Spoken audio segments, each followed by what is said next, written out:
Greetings all, FerrariMan601 here. Last week I posted a video of what was then iRacing's latest release, the Audi 90 IMSA GTO Quattro, or whatever other combination of strange syllables yields the name of that car.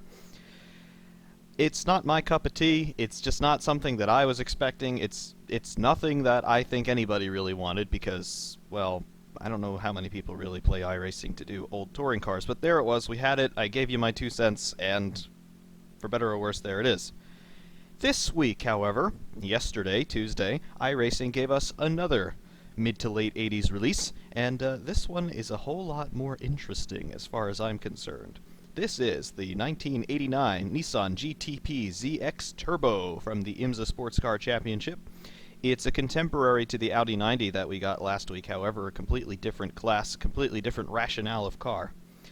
This one, produced in 1989 by Nissan, features a 3-liter V6 engine, very heavily turbocharged, giving us, iRacing say, 800 horsepower at about 7,900, 8,000 RPM. I have specs here pulled up from the 1985 version of this car, which apparently was hired out by Nissan to Lola for the chassis and body construction. But I've not been able to find definitive stats on the 89 version, so this is the closest I've got. About 800 horsepower according to iRacing. The 85 version had, from what I can tell, about 650. Max torque from 1985 was 686 newton meters at 5,500 revs. The transmission, this is still true for this one, a Weissman 5-speed manual. A-arm and coilover springs for your suspension front and rear. 13-inch ventilated 4-piston discs all around for our brakes.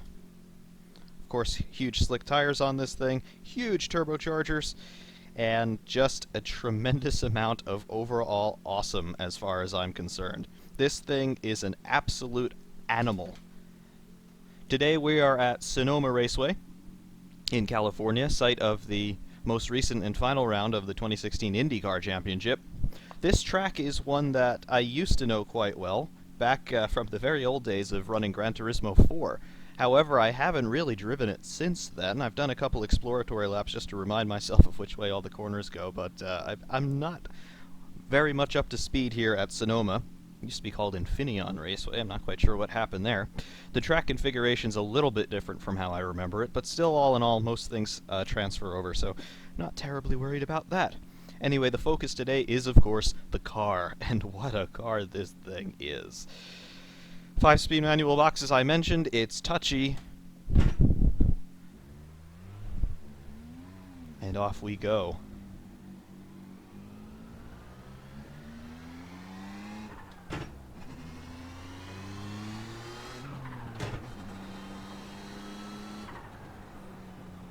There's only one thing in the cockpit that I really need you to pay attention to as we're going around here. See that big gauge that says MAN over to the left of the steering wheel? That's our boost pressure. I'm assuming that MAN stands for manifold, in intake manifold, as in pressure in the intake manifold. Most likely measuring in PSI because I've never heard of a turbo that could go up to 50 bar, but that's our turbo pressure.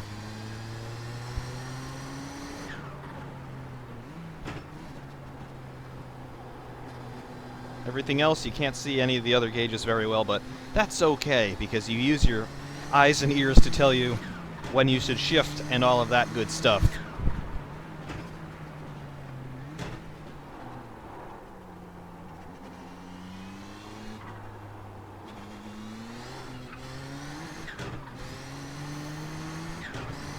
Anyway, this thing, it is beastly, absolutely terrifying on many, many, many levels. Like I said, 800 horsepower. Okay, there are plenty of cars on iRacing that generate 800 horsepower. But this isn't just any 800 horsepower. This is 200 horsepower in the morning, 500 horsepower in the afternoon, and in the dead of night, there's your 800 horsepower. What I'm alluding to there in a very bad metaphor is, of course, the way the torque curve develops as you go through the rev range. Because it's a turbocharged car, we're going to be generating more power the faster that engine is spinning. So at low revs, when there's not much boost, it feels quite pedestrian and even mundane. But the moment that manifold pressure starts to crack up to around 25-30, hold on tight because you're about to go somewhere in a hurry.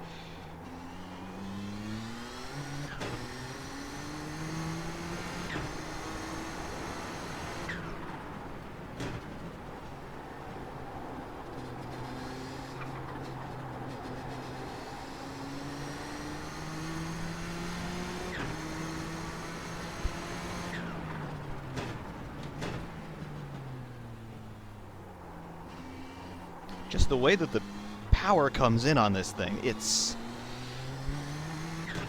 it's something else. If you've driven mid-80s Formula 1 cars heavily turbocharged, you'll understand what I mean when I liken the throttle pedal to a detonator, because it just goes.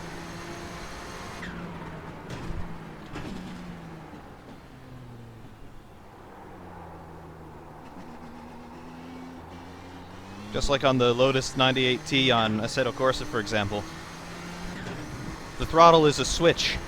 It's not a progressive action at all. You just bleed in a little bit of power and bang, you're going to the moon.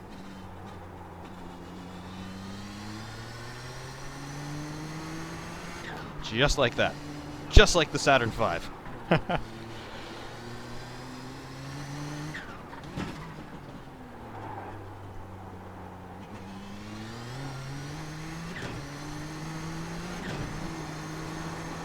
Alright, so enough ear and eye candy for the moment with tons of turbo power. What's this thing like to drive? Is my 1195 worth it? Well, yes. The answer to both questions is yes. Your 1195, first of all, and probably most importantly for most of you, yes, it's worth it, for sure. This is a driving experience that you just have to experience. Absolutely. How does the car drive? Yes, it drives. Alright, it's a 30-year-old prototype car. Of course, this is the very end of the era when motorsport in general was going turbo crazy. Formula 1 banned turbos in 1989, but sports car racing didn't. So this car is among the final turbo holdouts, at least for the first mainstream turbo era in motorsports. That means that to drive, first of all, you need to have a very, very judicious right foot. Because, yeah. Slides happen. And I didn't have much throttle going on there. So you need to know about that torque curve, and you need to know what that turbo does. But if the power is not intimidating to you, you're going to find that very little else about this car is. Grip through high-speed corners, as you can see here, absolutely wonderful. This car does not feel 30 years old to me. I'm sure most of that is down to the tires. Big fat slicks on this thing, which are just going to grip the racetrack all day long, potentially altering the direction of the Earth's rotation. But the aero package on this thing as well, it's got to be pretty good. Aero was pretty sophisticated at Le Mans in this era, so I'm sure a lot of that know-how transferred into IMSA. Therefore, giving us something that is quite sticky in most medium and high-speed corners. Not to worry there. Car does feel relatively neutral through these high-speed corners, which is nice. Little bit of understeer, perhaps. But nothing that you can't contend with pretty reasonably. Low-speed stuff, the car does feel clumsy. It does not feel heavy, though, because it is not heavy. I think the total weight here is 860 kilos, something along those lines. So we're not talking heavy, we're not talking too much heavier than Formula 1 cars of the era. So given the fact that this thing has at least space for 2 seats, that's a pretty incredible feat of engineering on Nissan's part.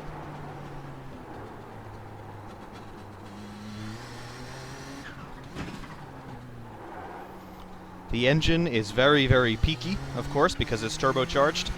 Very responsive on the throttle, mid to high revs. Low revs, there's going to be lag. The infamous turbo lag strikes again. You can drive around it if you do what I do in terms of throttle blipping through the corners before you're really ready to get back on the power. Turbo lag, you can deal with it. If you're much more of a progressive throttle kind of person, you're gonna see lag. Like that. That's a lot of lag. So certainly a specific technique is required to extract the torque from the engine when you want it. But no matter what your technique, the power is never far away.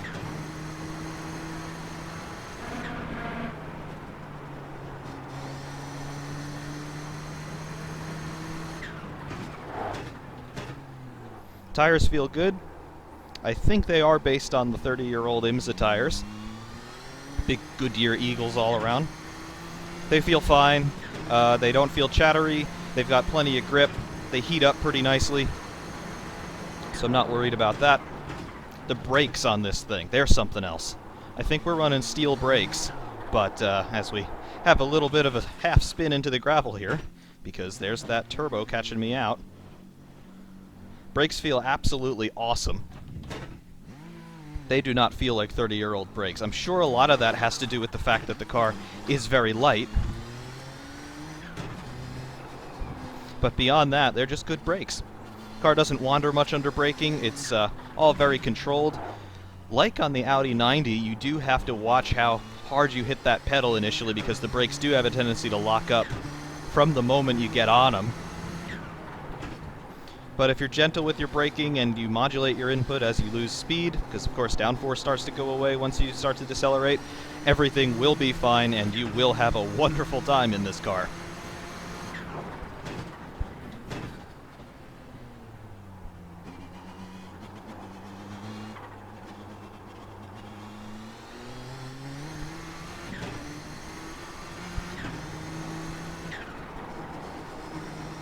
The gearbox is a lot more accessible than it is on the Audi 90.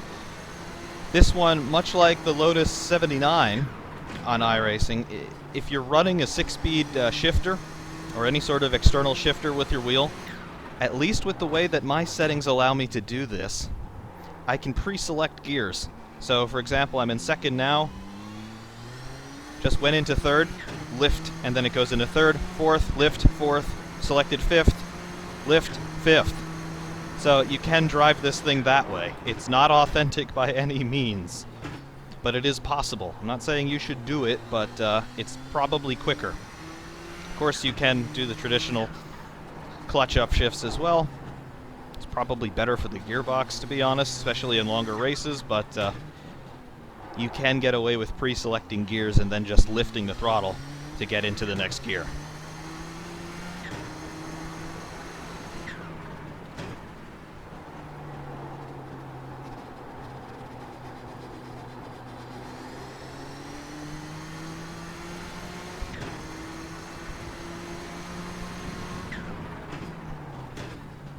This thing is so satisfying. Just through that long corner back there, just to blip the throttle a bit, get the boost pressure up, and then lay on it, let that pressure go all the way up to 50 bar. No, not 50 bar, 50 PSI. Because I'm pretty sure we're measuring in PSI.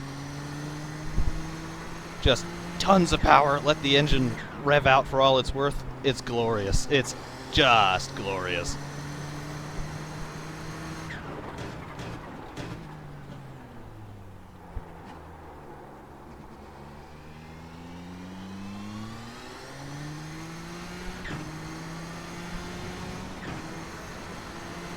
It's got so much power. It's brilliant. And going up the hill there, you would expect the car to wash out in some way or another, either with oversteer or understeer, but it's solid. It's really, really solid. The only place you start to get understeer is these corners here, which are off camber to begin with, and famously difficult for any racing series that comes here, so that's expected. A bit of a tank slapper coming out of the exit.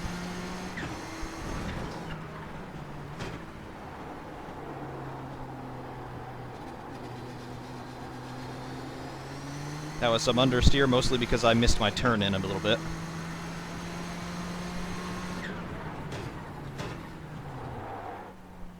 And it's really only here in the slow stuff where the car feels a little clumsy.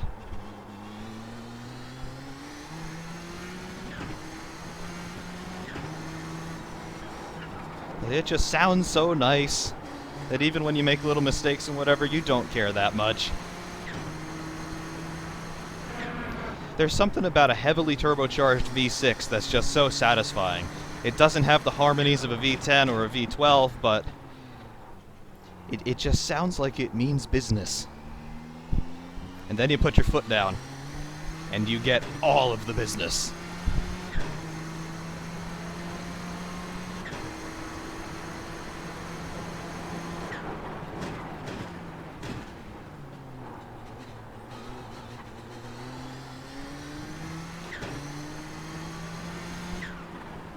Gone purple in Sector 1. I'll take it, as I miss a gear there at the top of the hill.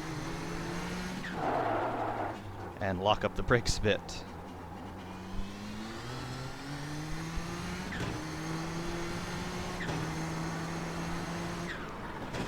It's just beautiful. Everything about it is so beautiful. iRacing, I take back all the terrible things I said about you last week. I'm still not happy with you for the Audi 90, but I think you've redeemed yourselves. Pretty sure you've redeemed yourselves. As you can see, I have bothered to put my personal livery on this car. I've got my number on it, and I've got some sponsors on it, so I do intend to race this thing. And I think it's going to be a hell of a lot of fun when I do.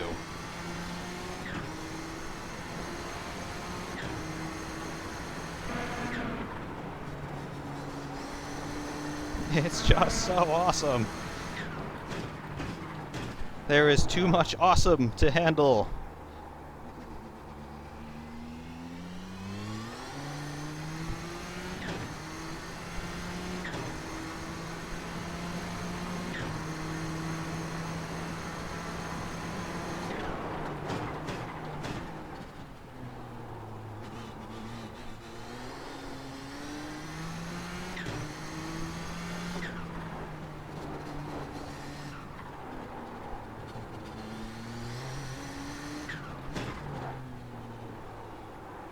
Oh yeah.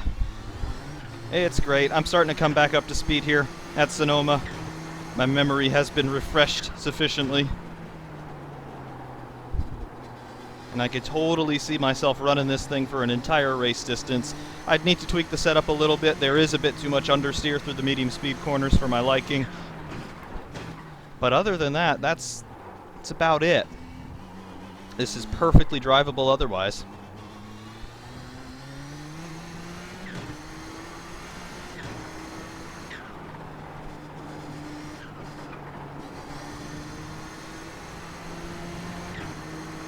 Very much liking this.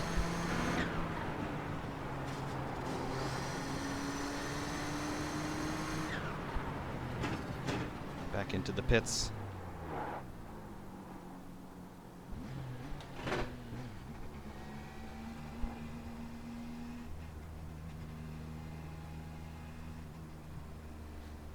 No pit lane speed limiter or anything on this car. We are completely analog. Oops. That was almost humiliating. Who the hell puts a barrier there at the edge of the pit lane? Whatever.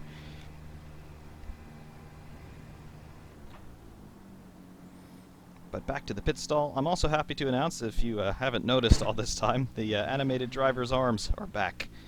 I don't know what caused that to go away in the first place, but they're back, and I'm very happy about it.